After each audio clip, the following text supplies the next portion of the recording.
Gongnya adalah papanya itu adalah seorang angkatan.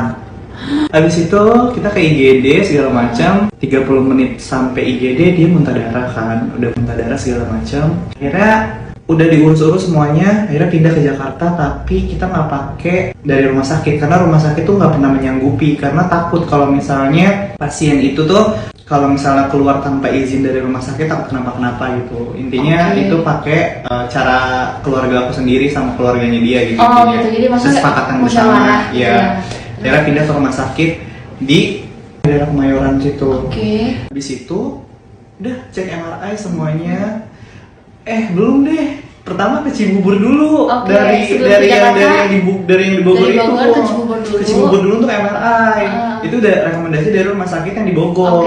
Terus udah tuh, tapi gak ada dokter yang bisa ngasih bacain hasilnya karena karena nggak ada yang standby di sono. Jadi yang bacain siapa tau nggak? Suster jaga yang di sana.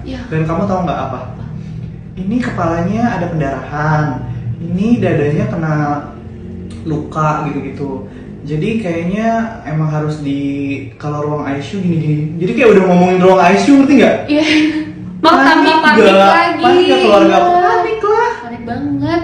Ya udah akhirnya, padahal kita nggak tahu di kolongnya tuh kolong apa, tapi aku waktu pas bawa mobil tuh kayak nggak ngerasa nggak ngerasa apa-apa. Itu udah aneh sih. Nah, terus habis itu pindahlah akhirnya ke Jakarta. Kamu bilang ya kayak boleh nggak dibawa ke Jakarta aja? Ya boleh nggak dibawa ke Jakarta? Nggak ada yang kosong, nggak ada rumah sakit yang menerima kata dia kayak gitu kan. Terus kamu cari sendiri? Akhirnya aku cari sendiri sama keluarga. Ya kalau misalnya anak bapak mau di sini aja ya pasti nggak bakal ditanganin kayak gini aja. Aku bilang pindahlah ke Jakarta, aku bilang kayak gitu kan. Akhirnya aku pindah ke Jakarta, terus MRI lah semuanya. Kamu tahu hasilnya?